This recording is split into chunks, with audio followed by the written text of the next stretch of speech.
How many of you have ever golfed at the Eaglewood Golf Course? It's in North Salt Lake.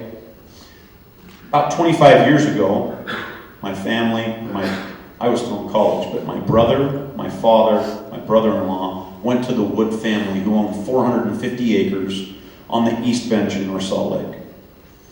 It was an eyesore. It was a couple gravel pits. It was at one time a watermelon orchard. So the owner of this property was named Wilford Wood. And he owned 450 acres up there. So we went and met with his family. And we went and met with him and we said, we want to develop your family's land into an estate that will rival all in northern Utah. And we want to set up an estate for your family that will pass on from generation to generation. What ended up happening is he said, yes, I want one of my sons who's a banker to be a partner. And so for the last 25 years, we've started developing what started out as 450 acres. We took 167 acres and built the Eaglewood Golf Course. Then all of the adjacent landowners, we went to them, used some options, and we went from property to property and said, we have a formula we want to develop for you and your family. It's a win-win formula where if I'm developing your property, we're not going to be chased. If we partner up, we're not chased by a huge interest payment. Because I'm not going to come and pay you $1 million right now for your land. We're going to joint venture. So if the market turns off, we just wait. Because we're not chased by a big interest payment. And then we develop this whole mountainside, one small phase at a time. So at no time are we so extended, but if the market shuts off, we're bankrupt. We can access some funds, sell a couple commercial properties, and we'll pay it off and just be out of debt, and we'll wait for the market to return.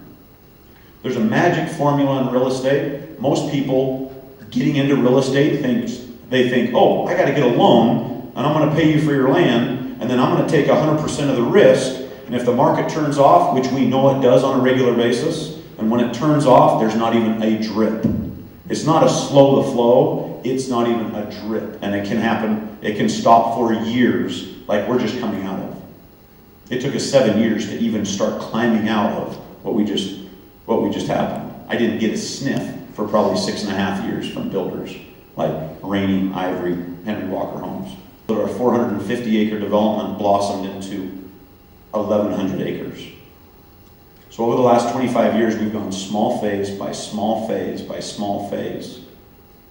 At no time have we been over leveraged so that we couldn't, if the market shut off, we couldn't protect everyone's equity, everyone's value, and there's been a lot of ups and downs during that time. So when we talk about plans, when we talk about good ways to do things, there are good formulas that you pick up when you come to communities like this, when you come in and talk shop with the guys who have done it. And so you shouldn't be scared, you just need to know how to do it right. There are a lot of pitfalls in real estate. 85 to 90% of all developers go belly up when they try to do big projects.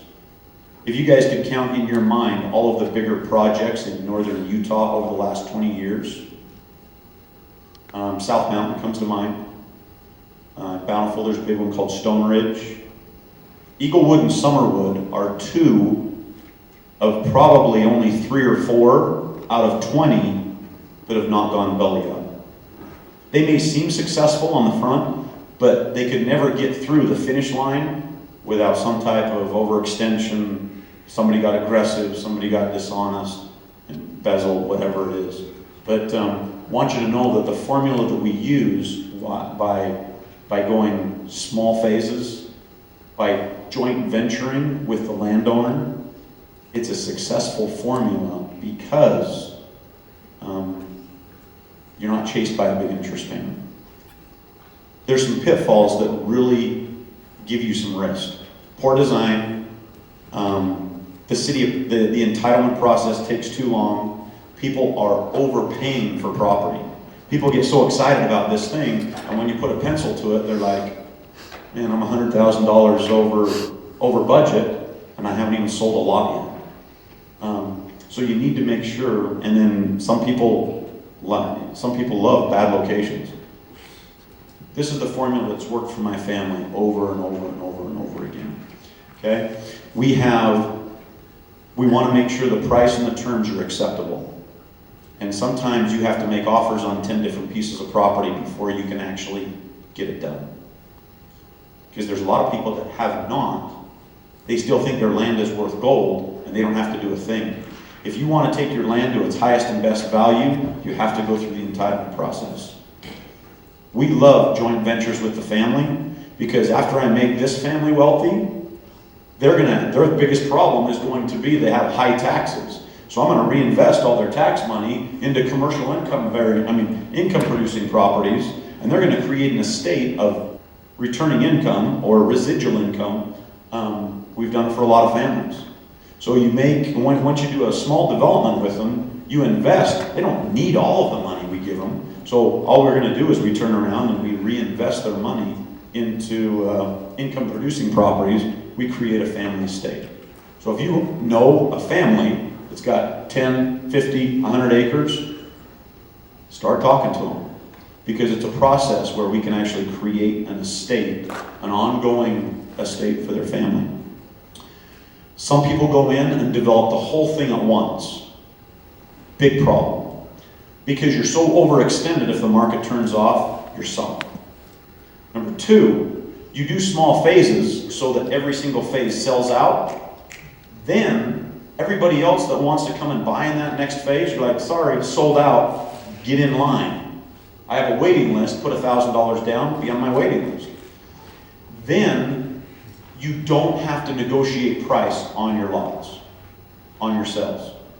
Because you do small phases, you create a waiting list, and then every time you open up a new phase, option number one comes to you and says, hey, well, I want it, but you know what? I've never paid full price for anything. Like, guys, I've got 10 guys behind you that'll pay for full price for it. They say, damn you, Shandell.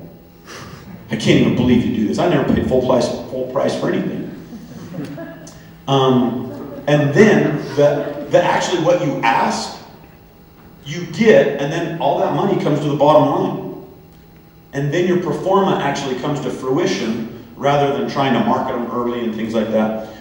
We don't price them until they're complete. You can take your waiting list long behind, but you don't quote prices until the road is in, until you got corner stakes on everything with flags flying, everything's pretty, and they can envision their home there. You don't price it until that time. You don't try to pre-sell when it's just a dirt field, because you won't get your prices. You set the standard in the neighborhood. You either spec a home, you either hire a contractor to spec a home, but if I do a subdivision that has 10 lots in it, I'm going to build the first two homes in there to set the standard here, not here. Because if you're going to spend $500,000 on your home, if that's the type of neighborhood you're developing, if you're going to spend $500,000 on your home, you want to rest assured, you want to be comfortable that there's going to be a $500,000 home next door or higher.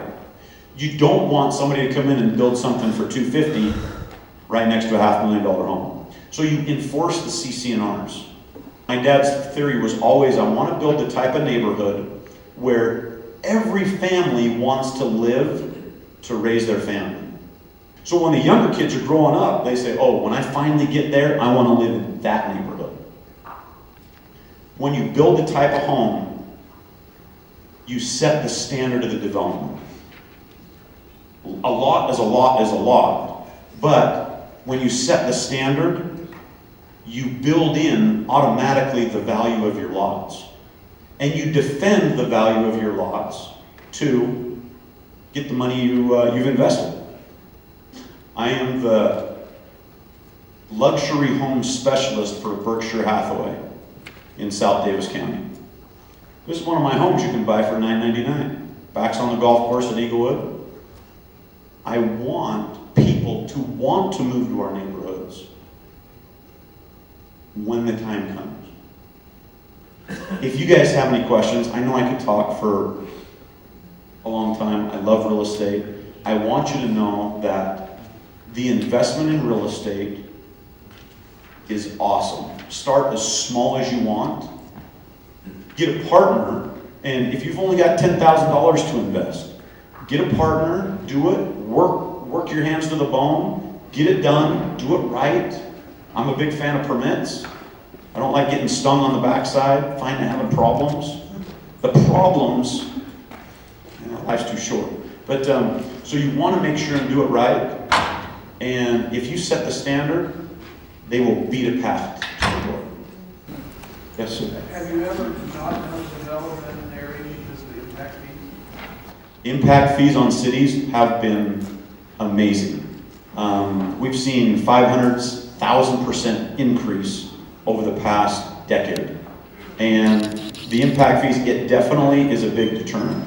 So what we do is when we talk about impact fees, when you're talking about that, it affects the offer on the price. So we'll go in and tie up a property, and then when we do all of our homework, we have to go back in and show them. Say, I'm not hiding anything. This is what it is. Unfortunately, we can only pay you this. If you've got a problem with it, then we can go to, then we got to go talk to the city.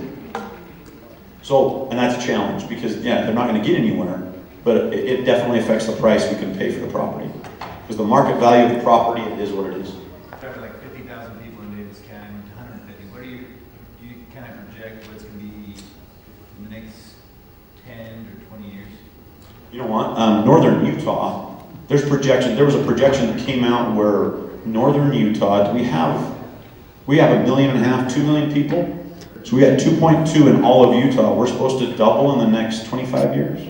The growth will stay here. Utah is a, person creating machine. And I've seen studies about the birth rates all over the planet. There's a place in Saudi Arabia and Utah, the Wasatch Front. We do it best. We do it best. We don't drink enough. Maybe we drink too much. But guys, it's something that it creates. Every child born in Utah creates jobs. So I'm not preaching anything. I'm just saying we live in a great place to stay in business because it doesn't matter what you do, every child creates jobs. From school teachers all the way up. Got to feed them, got to clothe them, got to everything. Questions? Guys, I appreciate it. Thanks for your time.